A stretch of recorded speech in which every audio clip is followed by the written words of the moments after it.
देश, राष्ट्र, वतन, हम सब ने ये शब्द सुने हैं, पर क्या ये सिर्फ जमीन के टुकड़े हैं या फिर इससे कहीं ज्यादा कुछ और?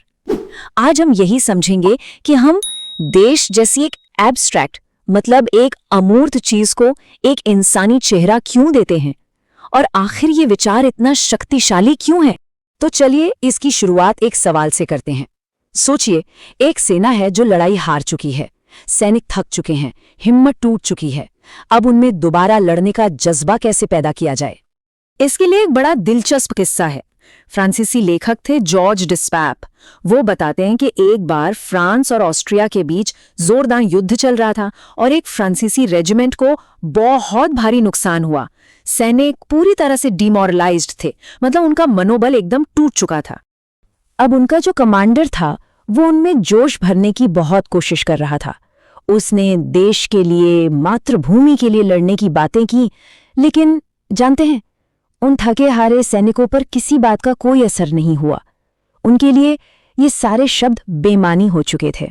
तब उस कमांडर ने एक बहुत ही अनोखा तरीका निकाला।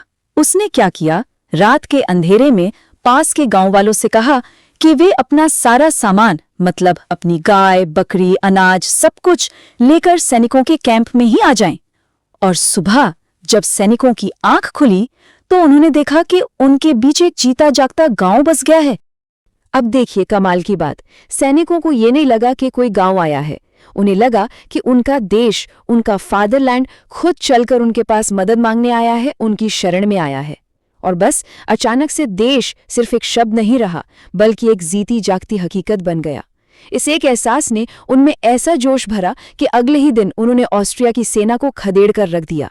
ये कहानी ना एकदम साफ साफ दिखाती है कि एक प्रतीक, एक सिंबल की ताकत क्या होती है। बड़े बड़े एब्स्ट्रैक्ट आइडियाज के मुकाबले एक ठोस, जीता जागता प्रतीक कहीं कहीं ज्यादा असरदार होता है। और जब बात राष्ट्र की हो तो माँ या पिता से बड़ा प्रतीक और क्या हो सकता है? देखिए, राष्ट्र, आजादी, देशभक्ति, ये सब ना बड़े भारी भरकम और एब्स्ट्रैक्ट विचार हैं। इनसे जुड़ना कई बार मुश्किल हो सकता है, लेकिन वहीं दूसरी तरफ एक नक्शा, एक झंडा या फिर एक इंसानी चेहरा, ये ठोस प्रतीक हैं।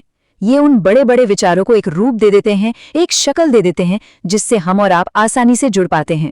और हाँ, ये कोई सिर्फ भारत की बात नहीं है, ये ग्लोबल परंपरा है। पूरी दुनिया में ऐसा होता है। रूस को मातुश्का रूसिया यानी मदर रशिया कहते हैं। ब्रिटेन को ब्रिटानिया के रूप में दिखाया जाता है। फ्रांस का प्रतीक मेरियन है। और तो और मेट्रोपोलिस शब्द जो हम इस्तेमाल करते हैं वो ग्रीक भाषा से आया है, जिसका मतलब होता है मदर सिटी, यानी माँ जैसा शहर। लेकिन ऐसा भी नहीं है कि देश को हमेशा माँ का ही रूप दिया जाता है। कुछ देश फादरलैंड यानी पितृभूमि भी कहलाते हैं।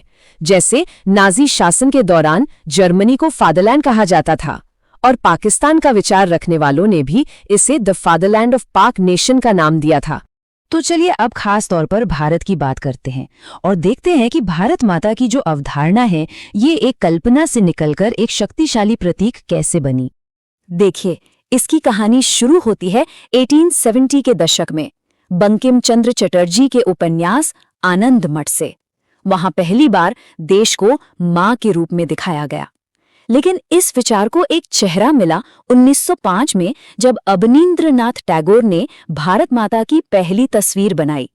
फिर सिस्टर निवेदिता ने इस तस्वीर को पूरे देश में पहुंचाया और 1936 तक तो महात्मा गांधी ने बनारस में भारत माता को समर्पित एक मंदिर का भी उद्घाटन कर दिया। और ये समझना बहुत जरूरी है कि ये सिर्फ एक कलाकृति नहीं थी, ये एक पूरे आंदोलन का चेहरा बन गई, एक ऐसी तस्वीर जिसने एक राष्ट्र को एक नई ऊर्जा दी। सिस्टर निवेदिता ने टैगोर की इस पेंटिंग के बारे में लिखा था और उनकी बात बहुत गौर करने लायक है। उन्होंने कहा, ये पहली ऐसी मास्टरपीस है जिसमें कोई भारतीय कलाकार देश की आत्मा को दर्शाने में सफल रहा है, और उन्होंने ही इस तस्वीर को पूरे हिंदुस्तान में फैलाने की वकालत की। और जब बंगाल के बंटवारे के खिलाफ स्वदेशी आंदोलन शुरू हुआ तो यही तस्वीर उसकी सबसे बड़ी पहचान बन गई। सोचिए, जो बात बड़े बड़े नेता अपने लंबे लंबे भाषणों से नहीं समझा पा रहे थे, वो काम इस एक तस्वीर ने कर दिखाया। और सबसे अहम बात ये हुई कि ये प्रतीक सिर्फ आर्ट गैलरी या किताबों तक सीमित नहीं रहा।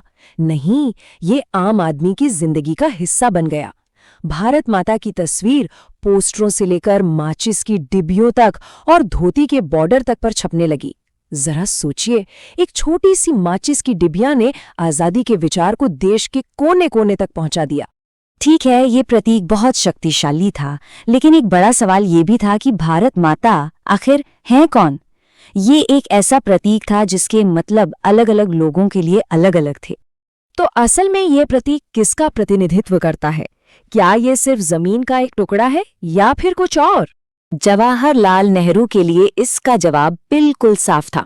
उन्होंने कहा कि ठीक है, पहाड़, नदियां और जंगल ये सब हमें प्यारे हैं, लेकिन सबसे ज्यादा मायने रखते हैं इस जमीन पर रहने वाले भारत के लोग। उन्होंने कहा कि भारत माता यही करोड़ों करोड़ की जनता है और भारत माता की जय का मतलब है इस देश के लोगों की जय। वहीं महात्मा गांधी का मानना था कि भारत माता की जय का नारा तब तक सच्चा नहीं हो सकता जब तक समाज में एकता न हो और धार्मिक भेदभाव खत्म न हो जाएं। उनके लिए ये नारा सामाजिक सद्भाव का एक बुलावा था। और फिर 1935 में मशहूर पेंटर अमृता शेरगिल ने भारत माता की एक बिल्कुल अलग ही कल्पना की। उन्होंने एक गरीब आदिवासी महिला को भारत माता के रूप में दिखाया, जिसने इस प्रतीक को एक बिल्कुल नया और यथार्थवादी, एक रियलिस्टिक मतलब दिया। तो इन सब बातों से एक सवाल उठता है जो आज भी कायम है। अपनेपन की ये भाषा आज के दौर में कितनी मायने रखती है? और इस चलन का एक बहुत ही दिलचस्प अपवाद है अमेरिका। अमेरिकी लोग आमतौर पर अपने देश को मदरलैंड या फादरलैंड कहने से बचते हैं। इसका एक उदाहरण देखिए। 2001 के हमलों के बाद जब अमेरिका में डिपार्टमेंट ऑफ होमलैंड सिक्योरिटी बनाया गया तो होमलैंड शब्द पर काफी बहस हुई। एक जानी मानी लेखिका है पेगी नूनन। उन्होंने लिखा कि होमलैंड एक अमेरिकी शब्द नहीं है, इसका गहरा कनेक्शन नाजी जर्मनी से रहा है।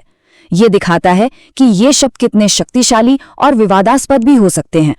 तो आखिर में बस एक सवाल, आज की इस आधुनिक ग्लोबलाइज दुनिया में क्या हमें अब भी अपने देशों को एक इंसानी चेहरा देने की जरूरत है, या फिर ये एक ऐसी परंपरा है जिसे अब पीछे छोड़ देना चाहिए? इस पर सोचिएगा जरूर।